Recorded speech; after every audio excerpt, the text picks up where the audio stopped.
அனைவருக்கும் வணக்கம். நான் இன்று உங்களை life changing gallery Tamil YouTube சேனலுக்கு வரவேற்கிறேன். உங்களோடு கூட பேசிக்கொண்டிருக்கிற நான் எஸ்தர் ராணி. இந்த நாளில் நம்ம சாமை சிறுதானிய அரிசியை வச்சு ஒரு அருமையான இட்லி மாவு பார்க்க போகிறோம். இந்த சாமை சிறுதானிய அரிசியை வச்சு நம்ம இட்லி மாவு அரைக்கிறதுக்கு ஒரு தனி மெத்தட் இருக்குங்க. அதை தான் நான் இன்றைக்கி உங்கள் கூட ஷேர் பண்ணிக்க போகிறேன். இப்போது இந்த அரிசி நான் கிட்டத்தட்ட 1 கிலோ எடுத்துக்கிட்டேங்க. அதாவது 2 500 கிராம் பேக்கெட் அதை தான் நான் உள்ளே கொட்டிகிட்ருக்கேன். இப்போது இது நல்லா சுத்தம் செய்யப்பட்டு கல் பொறுக்கி நீட்டாக பேக்கெட்ஸில் போட்டு டிபார்ட்மெண்டல் ஸ்டோர்ஸில் கிடைக்கிது. ஸோ நம்ம இதை தாராளமாக வாங்கி நல்லா கழுவி யூஸ் பண்ணலாம். ரொம்ப சுத்தமாக தான் இருக்குது. ஸோ இப்போ நான் இந்த அரிசியை எப்படி எவ்வளோ நேரம் ஊற வைக்கணும், எந்த மாதிரி சாஃப்ட் கன்சிஸ்டன்சியில் நம்ம அரைக்கணும், அப்போது நமக்கு எப்படி ஒரு சாஃப்டான இட்லி கிடைக்கும், அதை தான் இன்றைக்கி நான் உங்கள் கூட ஷேர் பண்ண போகிறேன். இந்த அரிசி ரொம்ப பொடியாக தான் இருக்கும். ஆனால் இது ஊறுறதுக்கு டைம் ரொம்ப தேவைப்படும். ஏன்னா அப்போ தான் கிரைண்டர் கல்லில் இது நல்லா நசுங்கி சாஃப்டாக அரைப்படும்.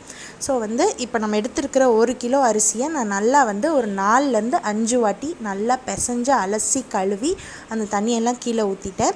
ஸோ அதில் இருக்க தூசி எல்லாமே வெளியே வந்துடும். ஸோ இப்போ நம்ம நல்லா கழுவுன இந்த சாமை அரிசியில் நான் ஒரு 3/4 செம்பு தண்ணி ஊற்றி ஊற வச்சுக்க போகிறேன். இப்போ நான் இதில் ரொம்ப எக்ஸ்ட்ராவாக தண்ணி ஊற்றலைங்க. ஏன்னா இப்போ இந்த அரிசியில் நான் என்ன தண்ணி சேர்த்து ஊற வைக்கிறேனோ இந்த ஊற வச்ச தண்ணியை தான் நான் மாவரைக்கிறப்ப உள்ளே சேர்த்து நான் மாவரைக்க போகிறேன். ஸோ அளவான தண்ணி வேஸ்ட் ஆகாமல் நான் ஊற்றி ஊற வச்சு மூடி வைக்க போகிறேன். இப்போ இந்த சாமை அரிசியை நம்ம தனியாக ஊற வச்சாச்சு தனி பாத்திரத்தில். இப்போ இன்னொரு பாத்திரம் எடுத்துகிட்டு அதில் நான் 1 கிலோ அரிசிக்கு கிட்டத்தட்ட ஒரு 1/4 கிலோ உளுந்து எடுத்துக்கிற போகிறேன். 250 கிராம் உளுந்து. இப்போ இந்த உளுந்தை அதே மாதிரி நல்லா ஒரு 4 வாட்டி பிசைஞ்சு அலசி அந்த தூசி போக கழுவிட்டு அதையுமே நான் ஒரு 1/2 செம்பு தண்ணி ஊற்றி ஊற வைக்க போகிறேன். இந்த உளுந்தும் அரிசிக்கு ஈக்குவலாக ஊறணும். அப்போ தான் நமக்கு இட்லி மாவு சாஃப்டாக கிடைக்கும். இப்போ இதில் நான் ஒரு 1 டேபிள் ஸ்பூன் வெந்தயம் இந்த உளுந்தோடு சேர்த்து ஊற வச்சுக்க போகிறேங்க. அதே மாதிரி இந்த அரிசி கிட்டத்தட்ட 8 மணி நேரம் அரிசியும் உளுந்தும் ஊறியிருக்கு. காலையில் ஊற வச்சு சாயந்தரம் ஆயிடுச்சு. இப்போ நான் கிரைண்டரை ஓட்டி விட்டுட்டு உள்ளே உளுந்து சேர்த்துட்ருக்கேன். இப்போ இந்த உளுந்தும் வெந்தயமும் ஃபஸ்ட்டு சேர்த்துட்டு இது ஒரு 10 நிமிஷம் அரை குறைய ஒரு நரன்னு அரைப்படுற மாதிரி நான் இதை அரைக்க போகிறேன். இப்போது இதை அரைக்கிறதுக்கு நான் அந்த உளுந்து ஊற வச்ச தண்ணியவே உள்ளே சேர்த்துக்க போகிறேன். இப்போ இந்த உளுந்து கொஞ்சம் ஒரு நரன்னு அரைப்பட்ட உடனே அப்படியே நம்ம இதுலேயே அந்த ஊற வச்ச சாமை அரிசியும் சேர்த்துக்கலாம். ரெண்டையும் அரிசி தனியாக உளுந்து தனியாக நம்ம அரைக்கணும்னு அவசியமே இல்லைங்க. இப்போ இந்த அரிசி ரொம்ப சின்னதாக தானே இருக்குது, இதையே இவ்வளோ நேரம் ஊற வைக்கிறீங்க அப்படின்னு நீங்கள் யோசிப்பீங்க. நான் இது ஒரு 2 மணி நேரம் 4 மணி நேரம் ஊற வச்சு அரைச்சி பார்த்துருக்கேங்க. இட்லி தோசை ரொம்ப சாஃப்டாகவே வரல. ஸோ ஊற வைக்கிற டைமை கூட்டினதுக்கு அப்புறம் தான் இட்லி ரொம்ப சாஃப்டாக கிடச்சிது. செரிமான கோளாறும் எதுவும் இல்லாமல் செரிமானம் சிறப்பாக இருந்தது. இப்போ இந்த உளுந்து நல்லா ஓரளவுக்கு நரன்னு அரைப்பட்டுருச்சு. ஒரு 10 நிமிஷம் ஓடி இருக்குது. இந்த டைமில் நான் நல்லா சிறப்பாக 8 மணி நேரம் ஊற வச்ச நம்மளுடைய சாமை சிறுதானிய அரிசியை உள்ளே சேர்த்துட்ருக்கேன். இந்த சாமை அரிசிக்கு என்னென்ன ஆரோக்கிய நலன்கள் இருக்குது, இது எந்த அளவுக்கு நம்ம உடம்புக்கு நல்லது, இதை நான் வீடியோவோட எண்டில் உங்ககிட்ட சொல்கிறேன். ஸோ அந்த வீடியோவை கடைசி வரைக்கும் ஸ்கிப் பண்ணாமல் பாருங்கள். அதே மாதிரி இந்த மாவு அரைக்கிறது நான் இப்போ உங்ககிட்ட என்னென்ன டிப்ஸ் ஷேர் பண்ணணும் அதை அப்படியே நீங்கள் ஃபாலோ பண்ணுங்கள். ஏன்னா நான் இதை எக்ஸ்பிரிமெண்ட் பண்ணி தாங்க கற்றுக்கிட்டேன். எங்களுக்கு தெரிஞ்ச ஆன்ட்டி இது நீ 1 கிலோ அரிசிக்கு 1/4 கிலோ உளுந்து சேர்க்கணும்ப்பா, அது மட்டும்தான், அந்த இன்ஃபர்மேஷன் மட்டும்தான் எனக்கு கொடுத்தாங்க. ஸோ இதை எப்படி சாஃப்டாக நம்ம அரைச்சி இட்லி ஆக்குறது அப்படின்றத நான் ஒவ்வொரு தடவையும் எக்ஸ்பிரிமெண்ட் பண்ணி தான் கற்றுக்கிட்டேன். அதுதான் நான் உங்கள் கூட இன்றைக்கி ஷேர் பண்ணியிருக்கேன். அதே மாதிரி இது உடல் ஆரோக்கியத்துக்கு ரொம்ப ரொம்ப நல்லது. அதுதான் இதோடைய ஸ்பெஷாலிட்டி. இப்போ பாருங்கள், மாவு நல்லா சாஃப்டாக அரைப்பட்டுருச்சு. கிட்டத்தட்ட அரை மணி நேரம் ஓடிருக்கு. உளுந்து 10 நிமிஷம் நரன்னு அரைப்பட்டதுக்கப்புறம் அரிசி சேர்த்து அது ஒரு 20 நிமிஷம் ஓடிருக்கு. எல்லாம் ரெண்டும் சேர்த்து நான் அரைக்கிறதுக்கு நடுவில் அந்த அரிசி உளுந்து ஊற வச்ச தண்ணியவே சேர்த்து சாஃப்டாக அரைச்சிட்டேங்க. இப்போ பாருங்கள், இதை நான் கிரைண்டரில் இருக்க மாவெல்லாம் வலித்து நீட்டாக ஒரு பாத்திரத்தில் எடுத்து வச்சிட்டேன். இப்போது இதில் நான் உப்பு எதுவுமே சேர்த்து புளிக்க வைக்கலைங்க. ஏன்னா நம்ம ஏற்கனவே 8 மணி நேரம் அரிசியும் உளுந்தையும் சாஃப்டாக அரைப்படுறதுக்காக ஊற வச்சுருக்கோம். ஸோ நம்ம இப்போ இதில் உப்பு சேர்த்தோன்னா ரொம்ப புளிப்பேறும். அது மட்டும் இல்லாமல் இந்த மாவு வெயில் காலத்தில் வெறும் 2 மணி நேரத்தில் வேகமாகவே புளிச்சிரும், பொங்கி வந்துடும். அதனால் நான் இதில் உப்பு எதுவுமே சேர்க்காமல் அப்படியே தான் மூடி வைக்க போகிறேன். இப்போ வந்து பாருங்கள், நைட்டு 10 மணி ஆயிடுச்சு. நான் சாயந்தரம் 6:30 மணிக்கெல்லாம் அரைச்சி எடுத்து வச்சிட்டேன். பாருங்கள், நைட்டு 10 மணிக்கே வந்து மாவு நல்லா பொங்கி வந்துருச்சு.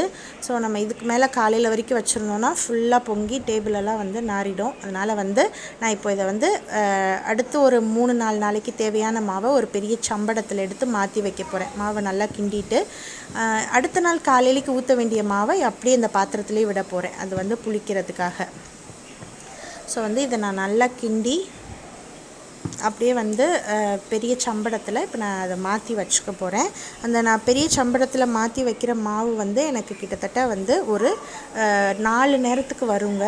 ஒரு நேரம் தான் நான் அந்த இட்லி தோசை ஊற்றிக்குவேன், இன்னொரு நேரம் நான் கோதுமை உப்புமா கோதுமை தோசை ஊற்றிக்குவேன். பாருங்கள், இந்த சம்படத்தில் இருக்கிறது எனக்கு அடுத்த 4 நேரத்துக்கு வரும். அந்த பாத்திரத்தில் இருக்கிறது வந்து அடுத்த நாள் காலையிலைக்கு அப்படியே நான் மூடி வைக்க போகிறேன், புளிக்கட்டும்னு சொல்லிட்டு. இது வந்து ஃப்ரிட்ஜில் வைக்கிறதுக்கு இந்த சம்படத்தில் இருக்கிறது. அதில் நான் ஃப்ரிட்ஜில் வைக்க போகிற மாவில் உப்பு சேர்க்கவே இல்லை. நமக்கு யூஸ் பண்ணுறப்ப உப்பு சேர்த்தா போதும்.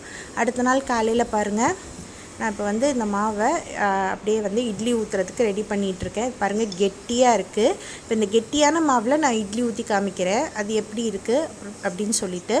பாருங்கள், உப்பு சேர்த்துட்டு கலந்துட்டு இப்போ நான் வந்து இந்த கெட்டியான மாவில் இட்லி செய்ய போகிறேன். இப்போ நீங்கள் இது வந்து கொஞ்சம் தண்ணி சேர்த்து நழுவலாக இட்லி ஊற்றினா தான் இந்த இட்லி வந்து சாஃப்டாக கிடைக்கும். ஸோ இந்த கெட்டியான மாவில் நான் இட்லி ஊற்றி காமிக்கிறேன், அதையும் பாருங்கள். அப்புறம் நழுவலாக இட்லி ஊற்றி காமிக்கிறேன், அதையும் நீங்கள் பாருங்கள். ஸோ வந்து இந்த சாமை அரிசி வந்து இவங்க வந்து எதுவுமே நமக்கு வந்து உமி நீக்கிறதோடு சரி, பாலிஷ் பண்ணலை, எந்த சத்துக்களும் நீக்கப்படலை. இதில் நமக்கு அதிகமான அயன் சத்துக்கள், மெக்னீஷியம், பொட்டாசியம் எல்லாமே இருக்குது. அது மட்டும் இல்லாமல் இதில் வந்து நிறைய பி விட்டமின்ஸ், நயசின் எல்லாமே இருக்குது. ஸோ அது மட்டும் இல்லாமல் இதில் வந்து ஃபைபர் கண்டென்ட் ரொம்ப ரொம்ப அதிகம். எல்லா சிறுதானியத்தை விட சாமையில் ஃபைபர் கண்டென்ட் அதிகம். ஸோ சின்ன பிள்ளைங்களுக்கு ஈஸியாக வந்து மோஷன் போகும். அது மட்டும் இல்லாமல் இந்த சாமை வந்து நம்ம எடுத்துக்கிறப்ப வெயிட் லாஸ்க்கு ரொம்ப நல்லது. ஏன்னா இது வந்து நம்ம கொஞ்சம் எடுத்துக்கிட்டாலே வயிறு நிரம்பிடும். அதே மாதிரி நமக்கு வந்து இது லோ கிளைசிமிக் இண்டெக்ஸ் உள்ளது சிறுதானியமெல்லாம். அதாவது சுகர் பேஷண்ட்ஸ்க்கெலாம் இது மெதுவாக தான் அந்த சர்க்கரை அளவு வந்து ரத்தத்தில் போய் கலக்கும். அதனால நமக்கு இது பயப்படாமல் வரகரிசி, குதிரைவாளி எல்லாமே வந்து நம்ம சிறுதானியங்களெல்லாம் கொடுக்கலாம். பாருங்கள், கெட்டியாக ஊற்றின மாவில் இட்லி வந்து பிச்சு சாப்பிட்ற மாதிரி தான் இருக்கும், ரொம்ப சாஃப்டாக நமக்கு கிடைக்காது. ஸோ உங்களுக்கு நல்லா சாஃப்டாக வேணும்னா பாருங்கள், கொஞ்சம் தண்ணி சேர்த்து இன்னும் கொஞ்சம் நழுவலாக இருக்கணும் மாவு. இப்படி இது நம்ம தோசைக்கு தான் இப்படி கரைப்போம். ஆனால் சாமை மாவில் மாவு இந்தளவுக்கு நழுவலாக இருந்தால் தான் வந்து இட்லி இன்னும் சாஃப்டாக வரும். இங்கே பாருங்கள், கொஞ்சம் நழுவலாக லேசாக கொஞ்சமாக தண்ணி, 1/4 கிளாஸ்க்கும் கம்மியாக தண்ணி சேர்த்து தான் நழுவலாக கரைச்சி இப்போ பாருங்கள் இட்லி மறுபடியும் நான் ஊற்றிருக்கேன். இந்த இட்லியை பாருங்கள், நான் ஆர்டர் மாற்றி வச்சுருக்கேன் பாருங்கள் உங்களுக்கு தெரியறதுக்காக. இப்போது இந்த இட்லி பாருங்கள் இன்னும் சாஃப்டாக இருக்குது, வெந்தது நல்லா பர்ஃபெக்டாக இருக்குது பாருங்கள், எங்கேயுமே ஃப்ளாஸ் இல்லாமல். ஸோ வந்து இந்த சாமை இட்லி வந்து நம்ம சின்ன பிள்ளைங்களுக்கு ஈஸியாக ஊட்டலாம். நிறைய பேர் சொல்லுவாங்க இது செரிமான கோளாறு ஆகும்னு. ஆமாங்க, நீங்கள் வந்து சரியாக ஊற வைக்காமல் அரிசியை மாவாட்டினீங்கன்னா நரன்னு இருக்கும், இட்லி சரியாக வேகாது. ஸோ வந்து செரிமான கோளாறுகள் வரும். இந்த இட்லி வந்து மீன் குழம்போடு ரொம்ப டேஸ்ட்டாக இருக்கும், ட்ரை பண்ணி பாருங்கள். நன்றி, வணக்கம்.